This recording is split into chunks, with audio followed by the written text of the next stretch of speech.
Selamat malam pemirsa, apa kabar Anda? Saya Dwi Anggia kembali hadir bersama Anda di Dua Sisi malam hari ini. Tadi sepintas sudah kita saksikan bagaimana proses pemeriksaan terhadap Ketua Umum PKB Muhaimin Iskandar yang berlangsung hari ini di KPK. Dan memang pemeriksaan Ketua Umum PKB ini menuai kontroversi di tengah masyarakat. Banyak yang beranggapan atau sejumlah pihak menilai ini kental nuansa politisnya ketimbang untuk penegakan hukumnya. Nah, sehingga pertanyaan pun muncul di masyarakat, benarkah KPK jadi alat politik? Satu, yang pertama itu. Yang kedua adalah KPK periksa Caimin ini lebih kuat ke unsur hukumnya atau unsur politiknya. Kami akan membahasnya malam hari ini di Dua Sisi dengan sejumlah narasumber yang sudah hadir bersama saya. Ya, untuk membahasnya malam hari ini sudah hadir bersama saya 4 orang narasumber. Di sebelah kanan saya ada Bapak Saud Situmorang, Komisioner KPK tahun 2015-2019. Kemudian di kiri saya ada Bapak Jazilul Fawait, politisi PKB. Selamat malam. Di ujung sana ada Bung Ahmad Syaroni, politisi Nasdem. Selamat malam. Dan Bang Syahganda Nainggolan, pengamat politik. Selamat malam. Ya. Juga ada teman-teman mahasiswa di sini dari STMI Jakarta. Tepuk tangan dong, STMI Jakarta, dan juga adik-adik dari UNAS. Selamat malam semuanya ya. Oke. Bapak-bapak, tadi kita sudah saksikan bersama ya, Menko Polhukam juga udah jelas tadi. KPK jangan sampai jadi alat politik dalam kontestasi politik. Dan juga hampir semuanya nadanya sama. Tapi pertanyaannya kemudian ini muncul pemanggilan KPK ini tidak lama berselang setelah deklarasi pasangan Anies dan Muhaimin Iskandar. Lagi pula kasus ini juga sudah 2012, 11 tahun yang silam lah kemudian diangkat kembali. Karena ini terperiksanya dari timnya Bang Jazilul, saya mau tanya dulu nih, tadi Caimin memenuhi panggilan ya, pemeriksaan setelah sempat tertunda. Bagaimana menanggapi panggilan pertama sebagai saksi di KPK? Baik, terima kasih. Yang jelas setelah Pak Muhaimin selesai memberikan keterangan pemeriksaan, Pak Muhaimin menyampaikan bahwa pemeriksaan dijalankan secara profesional dan berharap KPK terus menjalankan proses penegakan hukum secara profesional. Jadi PKB memandang ini proses penegakan hukum dan kami yakin Pak Muhaimin clear and clean, tidak terlibat di masalah atau kasus ini. Namun ada yang mengkaitkan dengan politik. Karena apa? Memang ini lagi musim politik dan Pak Muhaimin baru 2 September yang lalu dideklarasikan menjadi bakal calon wakil presiden bersama Pak Anies. Jadi memang ini proses penegakan hukum, namun di situasi politik yang saat ini semua menyaksikan, sehingga tidak bisa dilepaskan dari proses PKB politiknya. Kami tidak bisa menahan opini masyarakat. Tapi kalau PKB sendiri melihat ini lebih bernuansa politis atau memang benar untuk penegakan hukum?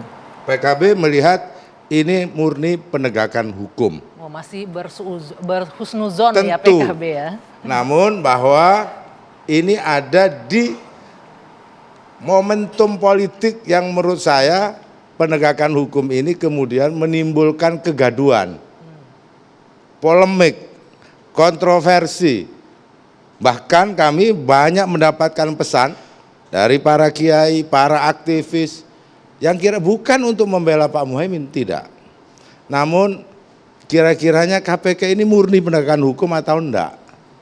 Saya selalu menjawab ini murni penegakan hukum. Ini kita juga harus disclaimer terlebih dahulu. Kami juga sudah mengundang pihak KPK, Komisioner KPK, namun sampai detik ini dari KPK menyatakan meminta maaf belum bisa memenuhi undangan di Dua Sisi malam hari ini ya. Oke, jadi. Nah tentu karena ini murni penegakan hukum dan publik juga melihat, saya juga berharap dari KPK juga menjelaskan. Misalkan hadir di sini akan lebih enak. Betul. Karena apa? Unsur kegaduhan, unsur kontroversi, tudingan ini makin membesar dan takutnya itu diarahkan kepada PKB. PKB enggak, PKB akan menjalankan, apalagi Pak Muhaimin akan menjalankan proses penegakan hukum dan mendukung penegakan hukum seprofesional mungkin. Tapi jangan tuduh PKB, seandainya ada misalkan yang kontra, yang mengkritik, itu jangan dikait-kaitkan dengan kami. Udah ada yang bilang ini. Ini Pak Saud keras sekali, Pak Saganda keras sekali.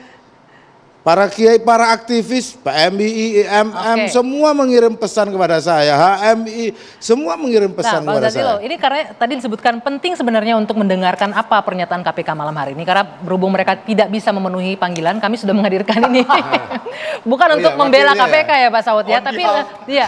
Nah ini boleh digunakan ya Pak Saud. Ini kita juga bertanya-tanya sebenarnya, ini kasus sudah 11 tahun silam, di tahun 2012. Waktu Anda menjabat sebagai komisioner KPK, saya ingin tanya dulu, kenapa tidak terfikirkan untuk memeriksa, menghidupkan kembali kasus kardus duriannya Caimin ini? Ya, jadi kita masuk dulu dari ini ya. Bagaimana sebenarnya KPK mulai bekerja? Ya. Itu kan selalu dari pengaduan masyarakat. Bukan karena saya nggak senang sama Pak Mas Jazilul terus saya ikutin sampai kapan dia salah gitu, nggak pernah begitu gitu.